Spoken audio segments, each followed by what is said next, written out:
Owners tell me that the home was empty at the story all day, and Ashley, you found out not only will the men not move out, but they're planning a large party at this house. A big elaborate party at that, George. We found out food trucks and VIP parking is all advertised to happen this weekend in this quiet community. Now, this is the home behind me. The owners tell me that the home was empty at the time because they had to place their father in a nursing home. The family decided to sell the house. It was sold, and the day of closing is when they discovered these squatters.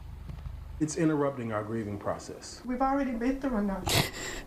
I'm just infuriated. We lost our father on Wednesday. On Thursday, we learned that someone has taken over the home that he built with his hands. It's more than 40 years of history. The Oliver family says it's been stolen by a group of squatters. These people are dangerous. They say the squatters tore off the home surveillance system around 1 a.m. last Thursday. And cut the doorknob and lockbox off of the front door. Records show the property is still in their deceased parents' name.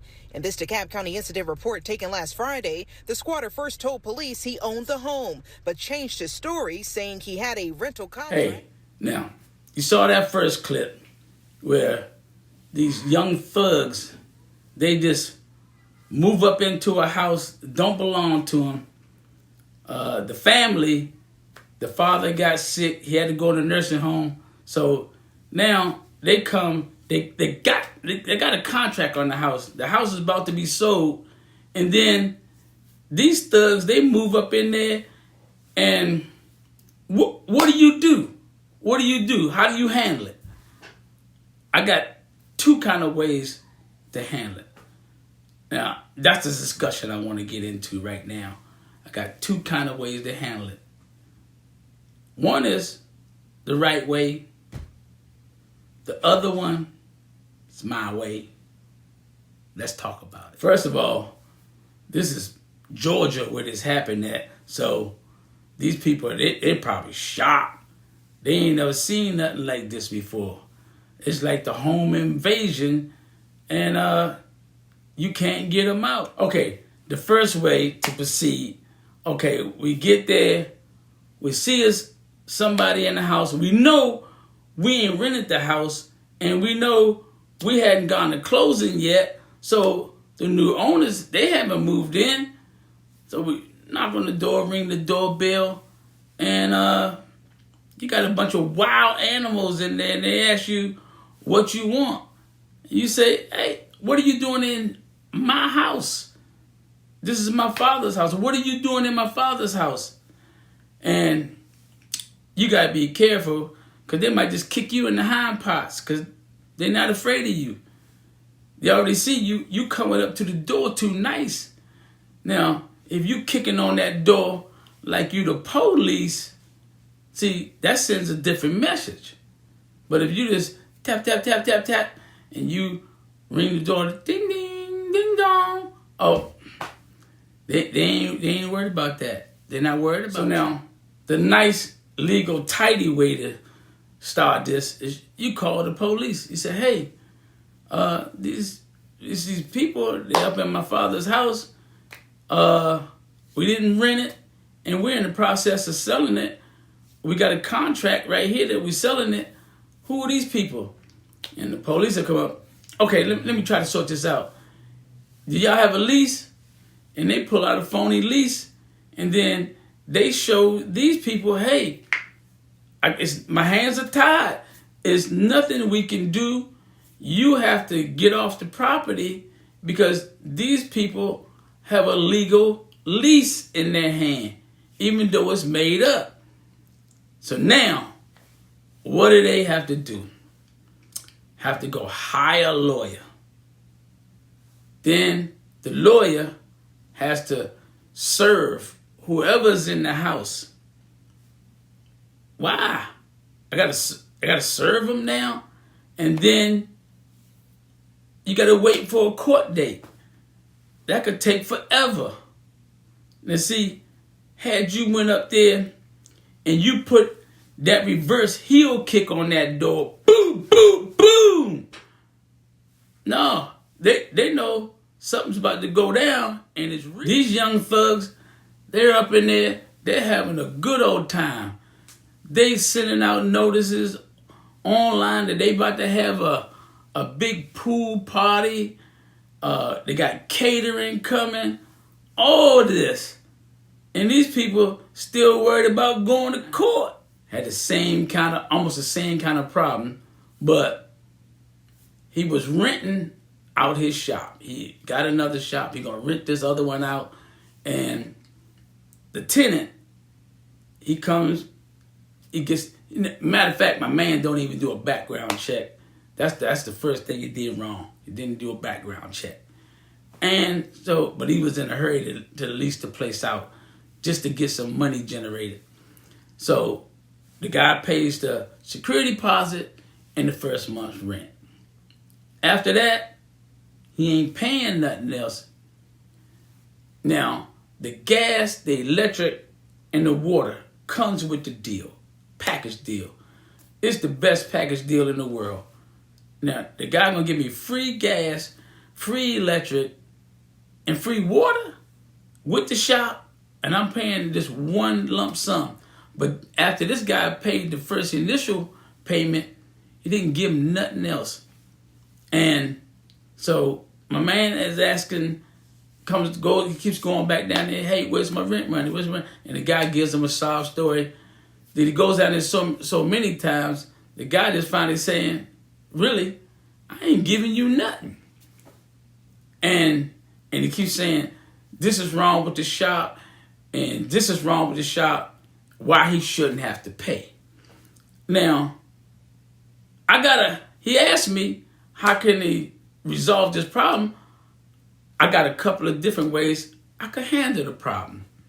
First of all, hey, we're going to write up another lease for another tenant.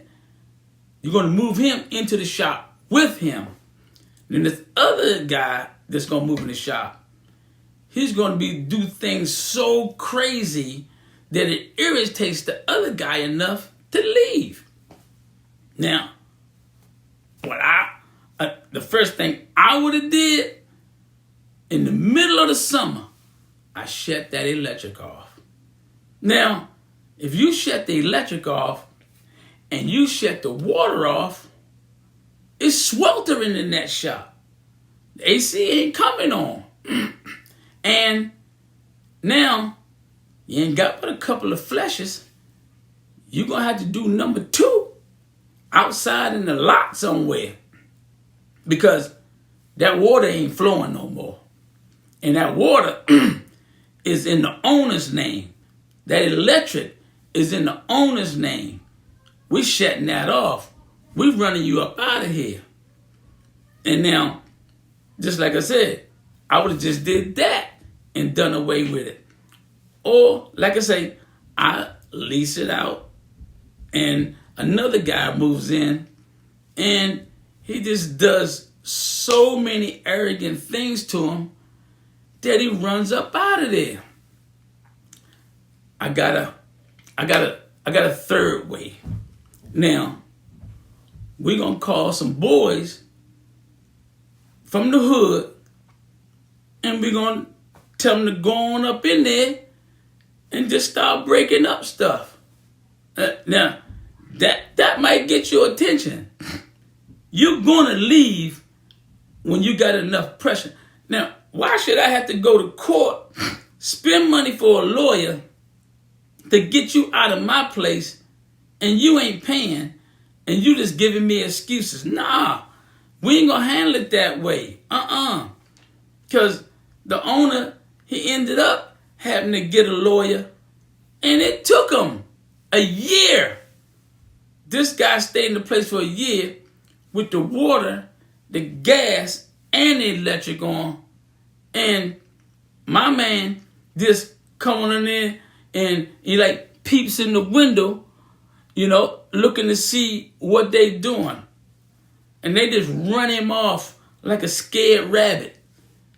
Nah, wouldn't go down that way. Another thing I would have done, you know how when customers bring their cars, a lot of times there's not enough room inside the bays to store them in the evening, so you store them out in the parking lot. And the parking lot is fenced off with a gate and everything. Well, the owner has the keys and the tenant has the keys. I would have just come down there in the middle of the night and start towing his customers' cars and putting them all over the city. I'd have did that at night. I'd have come through there about 3 a.m, unlock the gate, and just start towing cars. And I'd have towed about 6 or 7 of them and put them all. Now, let him worry about where the cars are. You don't even say nothing. You just chill. Don't say a word. Now, let's see what happens when he found out those cars are missing. Now, in the end, my man, he went out the sucker's way, got the lawyer, served them, had the sheriff come through to evict them, took a year, and the day after the eviction, the people come back and they steal the lifts. They take the lifts out of the shop. They take them, unbolt them from the concrete floor, and they take them and they drive off with the man's lifts. Now, you can't make that up. You rent the place to a person, you end up not getting paid monthly. You leave electric, gas, and water on for a year, and then after you finally get them out, you take them to court and get them out. Now, they come back the next night and they take your lift. What? What would you have done? How would you have handled it? Or how would you handle somebody, you inherit a house and you done got it sold, you're supposed to go to closing, and now some thugs up in there. How you gonna handle that? You gonna go ahead and get your lawyer and serve him, say, hey, you gotta leave! You gotta leave! Or you gonna mule kick that door and you come up in there with a protection dog and let him start biting ass. Cause now you slip. Y'all gotta raise up out of here. And I mean now. I ain't leaving till everybody gone. What would you have done? Like, subscribe, share, all that. Let's go.